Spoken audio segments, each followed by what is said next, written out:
네, 여러분 안녕하십니까. 저하고 미국의 보고서 하나 잠깐 보시겠습니다. 위에 보면은 CSIS 이렇게 돼 있죠. 미국의 싱크탱크 아주 유명한 곳이죠. 네, 전략국제문제연구소, 전략국제문제연구소.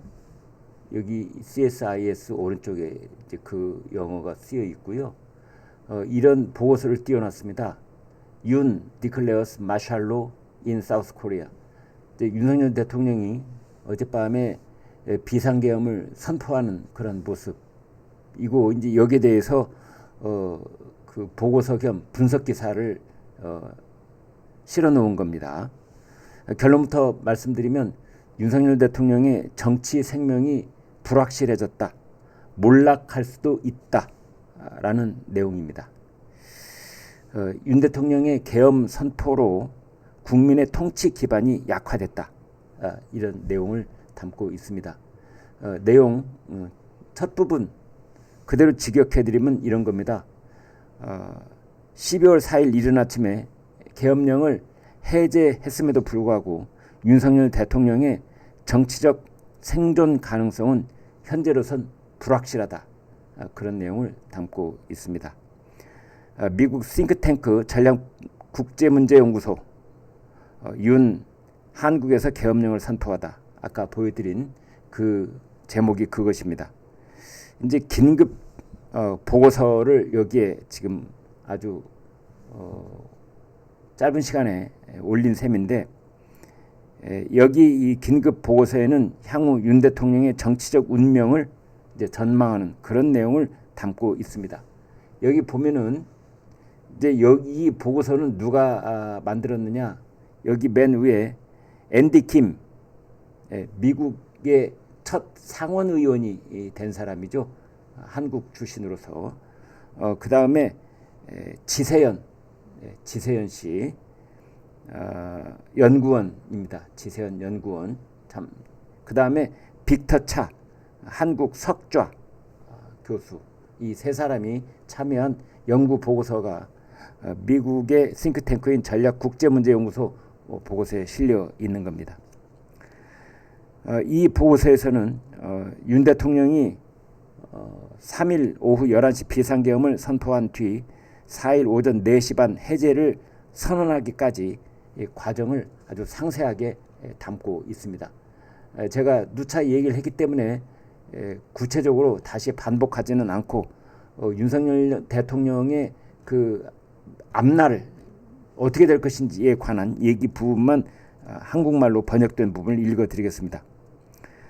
이들은 윤 대통령이 계엄령을 선포하게 된 동기에 대해서 이렇게 말했습니다.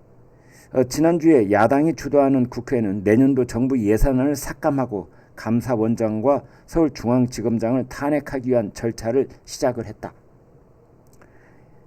윤 대통령의 비상계엄 선포 당시에 그 윤 대통령이 했던 언급을 보면 국회 다수당을 차지하고 있는 야당이 입법 독재를 하고 있고, 또 2022년 5월 취임 이후 22차례 국무위원 등을 비롯한 고위 선출직에 대한 또는 임명직에 대한 탄핵 시도가 있었다, 이런 분석을 함께 곁들였습니다.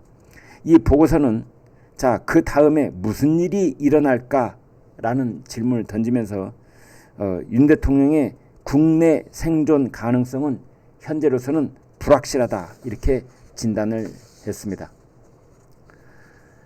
이 보고서는 이제 윤 대통령의 이번 계엄 선포를 정치적 불안을 사전에 예방하기 위해 강력하고 단호한 움직임을 취하려는 의도다라고 평가를 했습니다.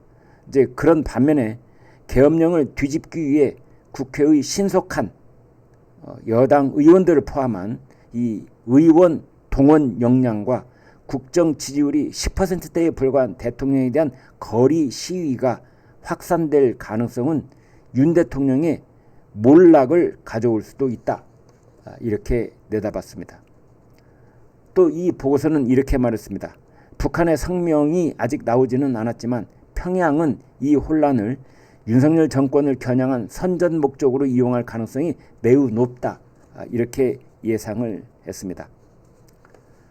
한국계로는 처음으로 미국 연방 상원의원에 당선된 앤디 킴 미 연방 하원의원 이렇게 말했습니다.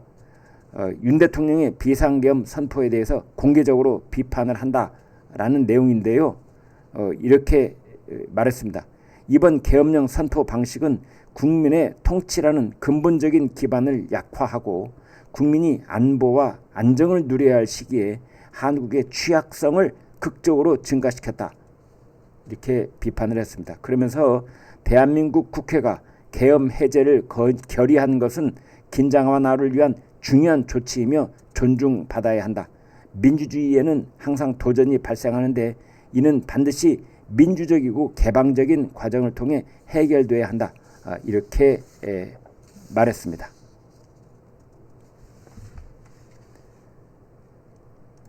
네, 지금 해외에서 이번에 그 비상계엄 선포 그리고 국회의 이 의결을 통한 비상계엄 해제 이 과정을 어떻게 평가할지, 우리 경제와 우리 민생에는 또 어떤 변화가 생길지 매우 염려스럽게 상황을 지켜보고 있습니다.